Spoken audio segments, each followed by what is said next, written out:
Welcome to the Matt Walsh Show, everybody. Thanks for being here. Thanks for watching. Remember to subscribe on iTunes to get the entire show, or become a premium member of the Daily Wire.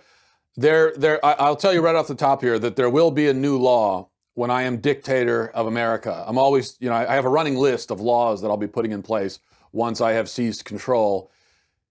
If your Super Bowl commercial is not funny, your company will be shut down and everybody in your marketing department will be sent to prison camps, and or they will face a $50 fine. Because I've had enough. I was watching last night. There were maybe 2 funny commercials the entire time. How is it that you're spending $50 trillion on a 30-second ad, literally, and you've got months to figure it out?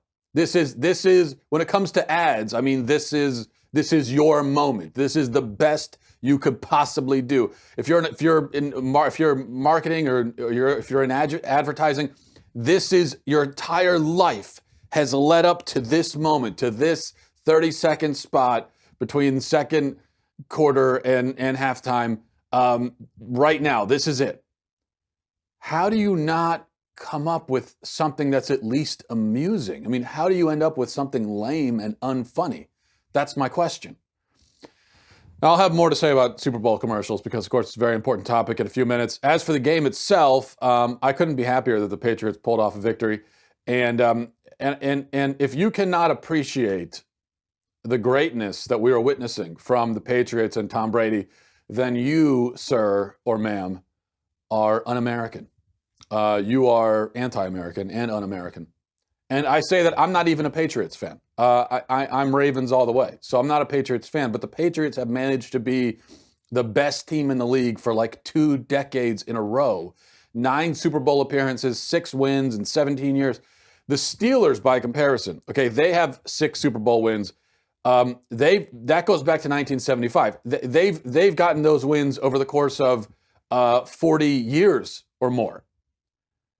The Patriots have gotten that number of wins in 17 years. That is impressive, to say the least. So anyone who watches football knows how hard it is, especially these days in the modern NFL, to be a good football team for 2 years in a row. Most teams, they'll have a good year, then they have a couple bad years, and then they have a good year, and there's this kind of up and down, peaks and valleys, this fluctuation that happens because of the way that the league is structured. But the Patriots are always good, always. They're never not good. Every single year, they're good. For 2 decades, they've been good. They only missed the playoffs, I think, 1 time in the last 17 or 18 years. And that was the year that Brady was injured, and they still won 11 games. And they just happened to not make it, which is very rare for a team to win that many games and not make the Super Bowl or not make the playoffs. So if you're a football fan, you have to appreciate this, because you're never going to witness anything like it ever again. You're not going to ever witness this sustained level of greatness. No team comes close to the Patriots. There is no team that is even in their league. Basically, they should really have their own league. There's no other team that gets close to them in terms of sustained greatness, and there's no player in the history of professional football that has gotten close to Tom Brady and the success that he's had. So. Oh, but they're cheaters. They cheat. Yeah, okay. They had the Spygate thing 12 years ago or whatever. What else? Maybe we should all move on with our lives. What else? When people say that, are you really talking about the deflating the footballs thing? Are you? Yeah, they've been winning Super Bowls for 17 or 18 years because of slightly deflated footballs. Yeah, that's the reason, right? That's why they always make the playoffs, because of footballs being slightly deflated. We'll just completely forget about the fact that so many other NFL players, including Aaron Rodgers, came out and said, "Yeah, I do that all the time. It's totally normal. Everyone does it. It's not a big deal." So we'll just leave that aside. We'll pretend that this is all about footballs being slightly deflated. Yeah, I'm sure that you could, if you had a slightly deflated football, you could go out there and win 6 Super Bowls, right? I mean, that's the secret. Come on. Don't hate success. It's un-American. That's all I'm saying. All right. Let's talk about, so we've talked about success and greatness. Let's go to the other end of that spectrum. Ralph Northam, governor of Virginia. Last we spoke about him on Friday morning. He was in hot water with conservatives and people on the right, not with the left or with the media, because he advocated infanticide. Comments that, by the way, he never retracted, never apologized for, and in fact doubled down on, and explained that, basically explained that, hey, I mean, the babies are deformed. What else are we going to do with them? I'm paraphrasing, but that was essentially his message. But as you know by now, on Friday night, photos surfaced from Northam's medical school yearbook showing his yearbook page, and right next to his photo in his yearbook page, and this again is medical school, so he would have been, in his mid-20s.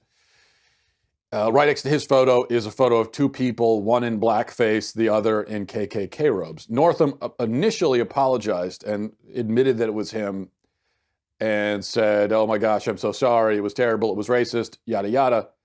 Though he didn't stipulate whether he was the guy in blackface or the guy in the KKK robes, which is kind of an interesting side note of which is worse. Neither are good, but have we decided which is, on the scale of badness, which is it worse to be the guy in the blackface or the guy in the KKK robes?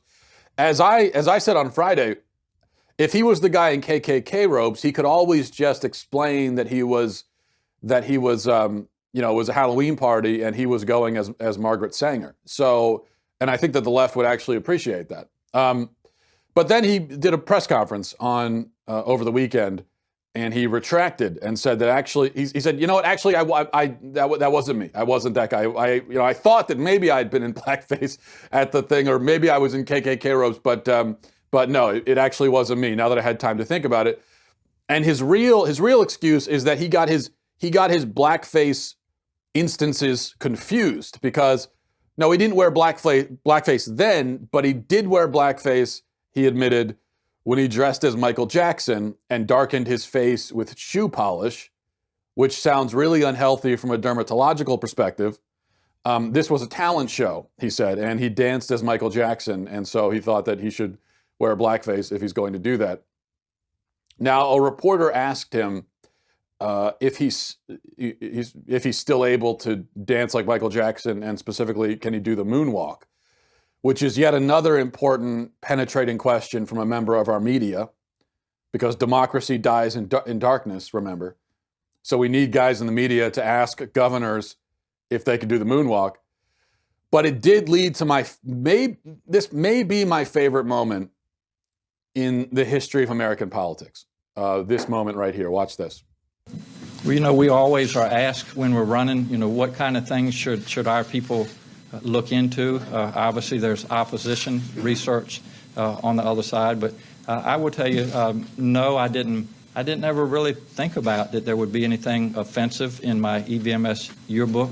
But this literally hit me like a ton of bricks last night. It totally caught me off guard. So it was something that I wasn't expecting.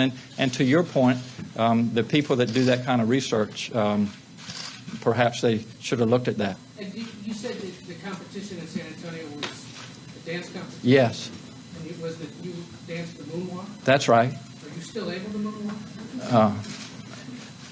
Inappropriate circumstances. My wife says inappropriate circumstances. So he was really thinking, he was really thinking about it. He was considering doing the moonwalk right there on the stage in the middle of a press conference during the biggest PR crisis of his career, when his entire career and life are on the verge of ruins.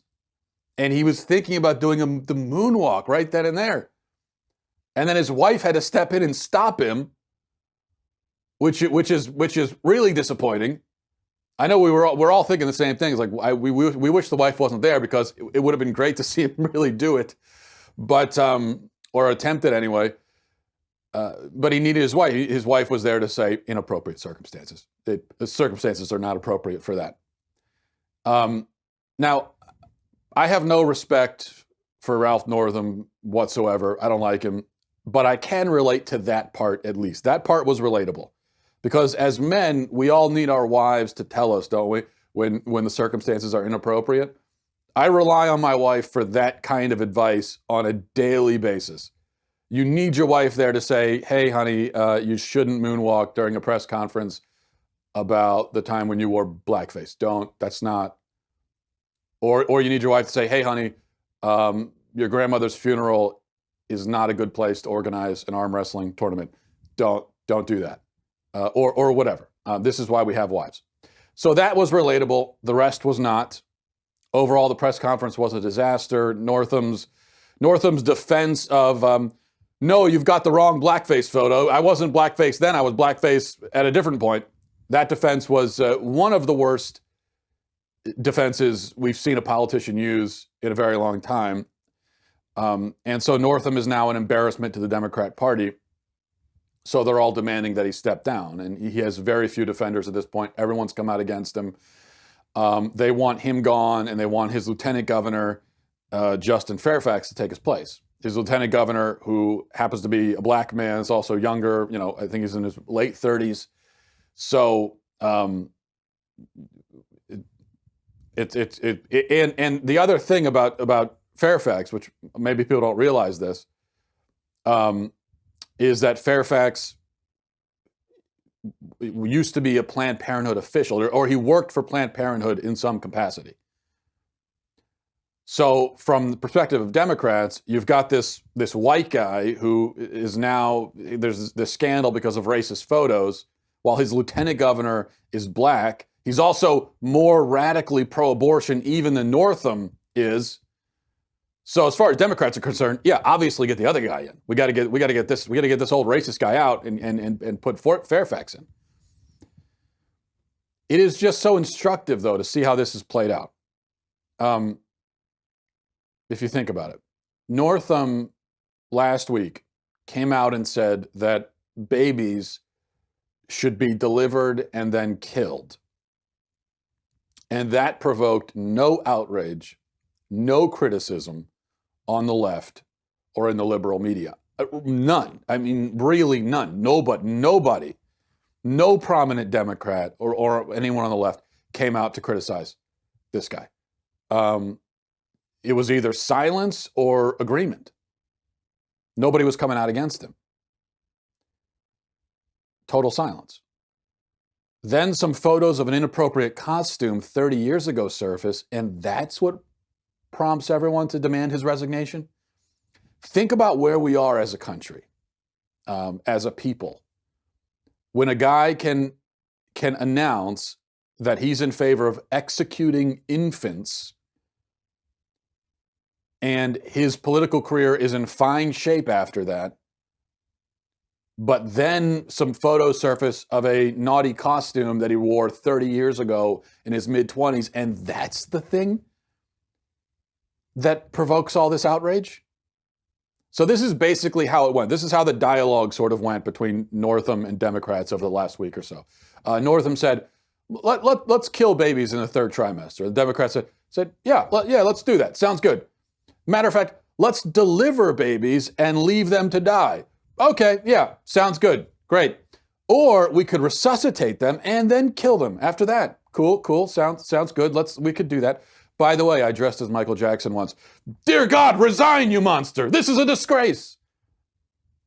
It's probably worth noting, as I already did, that Fairfax, more radically pro-abortion, as I said, worked for Planned Parenthood. It really makes you think, doesn't it?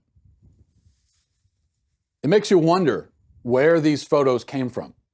It's very hard to believe. It's impossible for me to believe that nobody in the media, nobody in the Democrat Party knew that there were photos from this guy's yearbook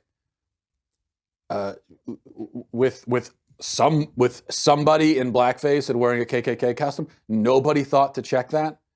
Isn't that exactly when somebody is running for an office like governor, they've got people on their side who dig through their past to find this sort of thing so that they can try to get rid of it or prepare, figure out how they're going to deal with it when it comes out. And going back to look at old photographs and stuff, yearbook, that's exactly the kind of thing that they look for. Especially with considering what happened with Kavanaugh. So you're telling me that nobody in the Democrat Party knew about this, and nobody in the media knew about it. And then it just happens to come out only a few days after. It happens to come out while Northam is taking heat, at least from the right, for the abortion comments. No, I don't believe that at all. And this is just a theory. I have no way of knowing if this is true or not. But my theory would be that the Democrats, the Democrat Party and the media, and of course there's no distinction anymore between those two groups, they knew about these photos, they had them, and that somebody on that side of the fence leaked these photos because Northam was embarrassing the pro-abortion side. And he was embarrassing the pro-abortion side by exposing it for what it really is. So no, it's not that the Democrats were upset that this guy supports infanticide. No, that's not upset by that at all. They agree with him there.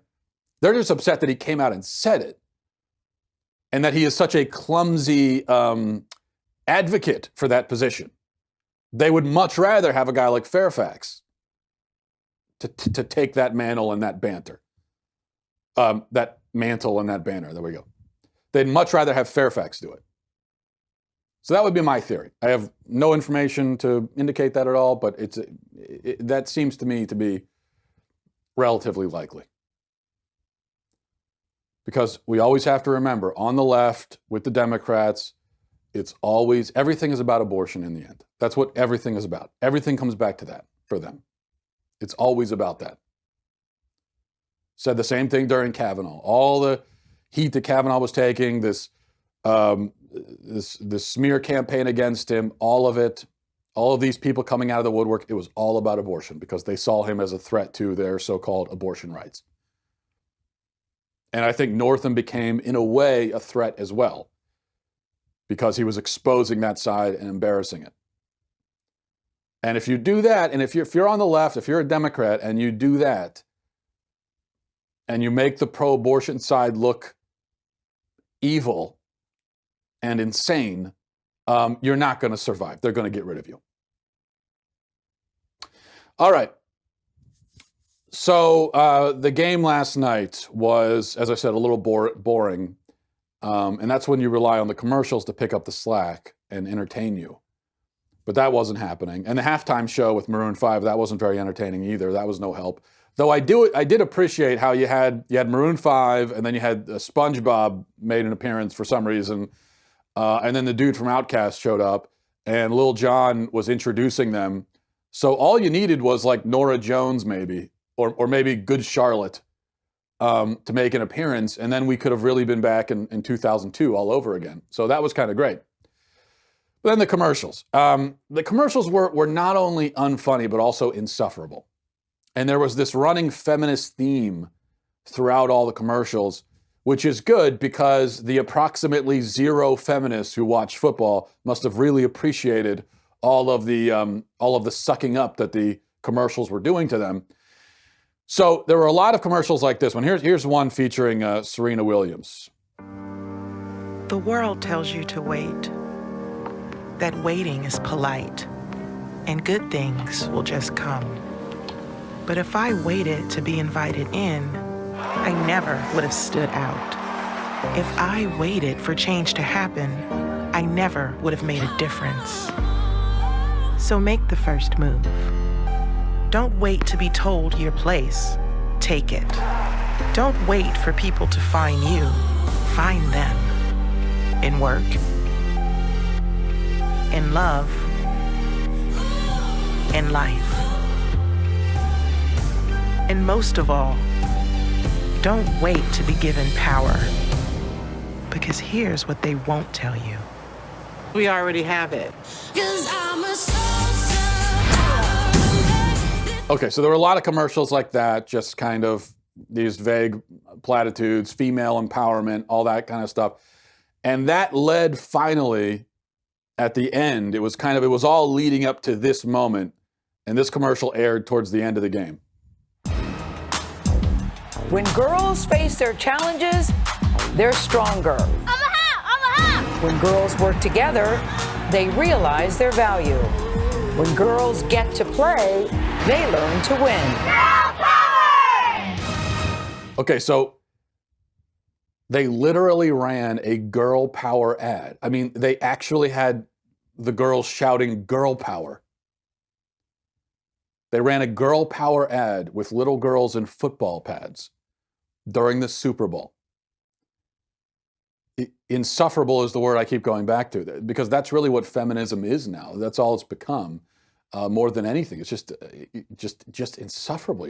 All you can do is roll your eyes and just say, "Stop already. We get it. You don't need to shove this down our throats every second. And why do we need it during football? Who is this? Who exactly are you talking to? Who are you targeting? And by the way, are you really you really want little girls playing football? I thought the feminists said, don't we hear from the left all the time that football is dangerous, you get concussions? I mean, now we're telling them to put on football pads and go play football? Can you make up your mind? But if we're talking about insufferable ads, nothing could possibly be more insufferable than what we saw from the Washington Post. The Washington Post, now, as I said, to run an ad during the Super Bowl is not cheap. I estimated $50 trillion. Maybe it's a little bit less than that, but it's certainly a lot of money. So you would think if you're going to run an ad, there's a reason, you have a good reason behind it. You're trying to move product, right?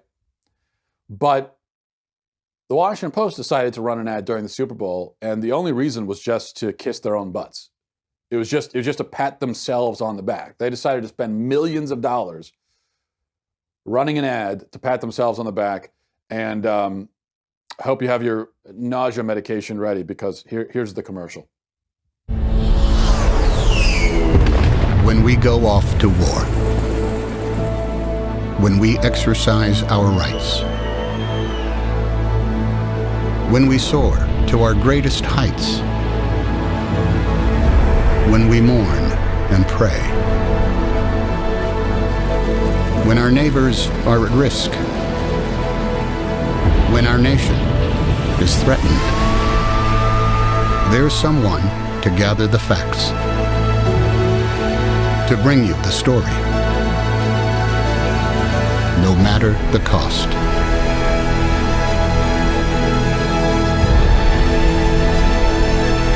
Because knowing empowers us.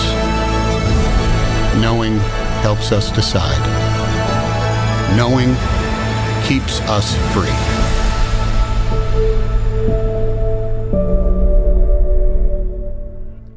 Now, I just want to focus on one thing. There are a few things in that ad that we could look at, a few ridiculous elements to it.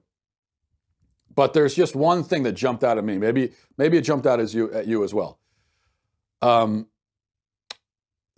narrator, Tom Hanks, said, trying to show us all the sort of moments and times when we need the media there, right? We need the truth tellers in the media. And he said, when our nation is threatened. And what did they show an image of to illustrate our nation being threatened? What did they show? Well, first of all, let's think. What comes to mind for you from let's say, the last 30 years? When you think of our nation being threatened, when you think of a moment, an event where our nation really felt threatened, where everyone was, where it felt like we were under attack, what comes immediately to mind? Well, we all know September 11th. So the Washington Post, when they're running this ad, trying to illustrate when our nation is threatened, we need the media. What do they show? No, they don't show September 11th. They show the Oklahoma City bombing. If you think that wasn't completely intentional, then I've got news for you. That was definitely a decision that was made.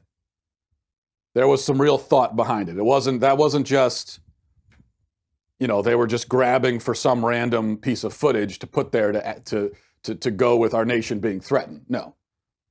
That's a conscious decision. No, we're not going to show September 11th. We're going to show Oklahoma City because Oklahoma City was a white domestic terrorist attacking us, whereas September 11th, well, those were Islamic radicals, foreign Islamic radicals attacking us. So ironically, as the Washington Post is running this ad to pat themselves on the back, congratulate themselves, and try to demonstrate how necessary they are and what great work they do. Instead, they illustrated for us exactly the problem with the media in our society. It's exactly that kind of thing. It's oftentimes it's kind of subtle, not very subtle. I mean, it's also pretty obvious. It's kind of subtle, but there's always that little bit of manipulation. I mean, they inject propaganda into everything. They can never just be straightforward. It's always ideological, it's always political in everything they do. This is exactly the problem with the Washington Post and with all of these left-wing mainstream media outlets. It's exactly that kind of thing. Even in that context, they just can't help themselves because they want us. The thing is that they want us, when we think about our nation being threatened, when we think about terrorism, they want us to associate that with right-wing, white Americans. That's what they want that association to be. Not with foreigners, not with Muslims. Absolutely pathetic. All right, I'm going to get to a couple of emails here. Don't have a lot of time for it, so I'll just read a few of your emails. And if you want to send an email to the show, mattwalshshow@gmail.com. This one is from Riley. It says, Matt, I've noticed that a lot of your political opponents on Twitter like to draw attention to your designation as a theocratic fascist in your Twitter bio. Critics will argue that theocratic fascism has failed every time that it's been tried, but I say that wasn't real theocratic fascism, and if we just tried it in our country, we could finally get it right. I would love to hear you offer further clarification and expand on your thoughts for this theocratic fascist regime that you envision with yourself at the helm. Thanks. Yes, I do. If you go to Twitter, you'll find that I describe myself in my bio as a theocratic fascist, and that is because someone sent me a tweet a while ago and suggested that I should describe myself that way in my Twitter bio, because in their mind, that's what I am. And so I said, okay, and so that's what I did. Now, I think I know what Riley is doing here. I suspect that Riley is not actually a fan of theocratic fascism, and he's trying to embarrass me by getting me to defend it. And that's exactly what I'm going to do. Because Riley, you see, I will answer your question, even though I suspect it was not sincere. I do envision myself as the benevolent but strict and just dictator of this country. That is my plan, you know.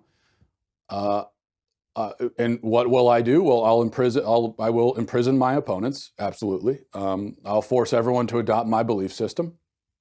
I will squash any dissent with violent force. But here's the thing. If you're listening to that plan and you're thinking, well, that's not really, you know, I don't know if I'm in favor of that. I just want you to know that this will all be for your good. I promise. I wouldn't do it for my own sake. And when I send all of my political opponents off to prisons, that's going to hurt me a lot more than it hurts them. It's not something that I'm going to want to do, but I will do it for your sake, for your good. And I just want you to keep that in mind as you're being frog marched to the gulag. All right, this is from Steve. He says, hi, Matt, I'm constantly amazed how Democrats are increasingly getting behind socialism. If this is truly their strategy, don't they know that businesses and any person with a sizable income will move overseas or use some form of tax evasion to escape being robbed? How would they continue to fund their growing government without those taxes? Seems to me that the plan wouldn't last long. I'm just shocked that they wouldn't realize this if they just thought logically for 1 minute. Is it really just short-term greed and power they're after? Can you explain what their logic is? Well, if they thought logically for 1 minute, there's your problem, Steve, is that that's too much to ask. But really, look, you're asking what is their strategy? And of course, you say, well, they could just move overseas or whatever. Obviously, that's what they would do. If there was a 70 or 80% tax on wealth in this country, which is what Alexandria Ocasio-Cortez wants, obviously all the wealthy people are just going to move. They're not going to stay here and pay that and allow the government to bankrupt them.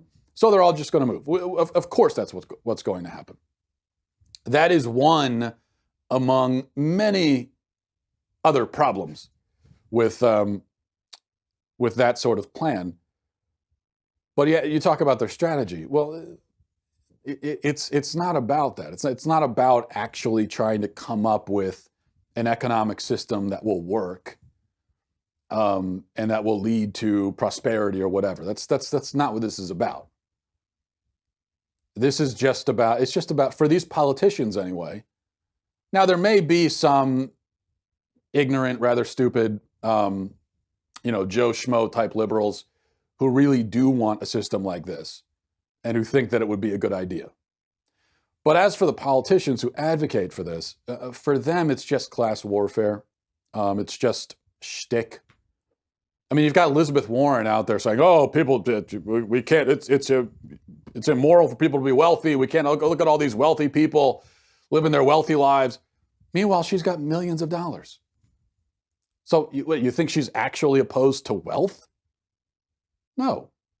Most of these so-called socialist Democrats, most of them, Bernie Sanders has 3 houses. So no, he doesn't want to give up his. He likes wealth. He's fine with it. But it's just class warfare. It's just about manipulating their ignorant supporters and followers. It's just shtick, is all it is. Now, I'm not saying if they actually got into power, I'm not saying that they wouldn't attempt to initiate some of these plans. I'm sure they would. Their base would demand it. And also, if they're in charge of the government, yeah, they would love to be able to take more money and use it to advance their own agenda. But my point is that, trying to outline all of the logical problems and everything, it doesn't do anything. There's no point, because that's not the point for them. The point for them is just class warfare, manipulation, turning people against each other to advance their political agenda. All right. There are a couple other interesting emails. There was someone that sent me an email about wanting me to respond to people who claim that Jesus Christ never existed at all as a person, which is an interesting email. And you know what? I think I'm going to save that one for tomorrow, because that's a longer response. And so we'll get to that and plenty of other topics tomorrow. Thanks for watching, everybody. Thanks for listening. Godspeed.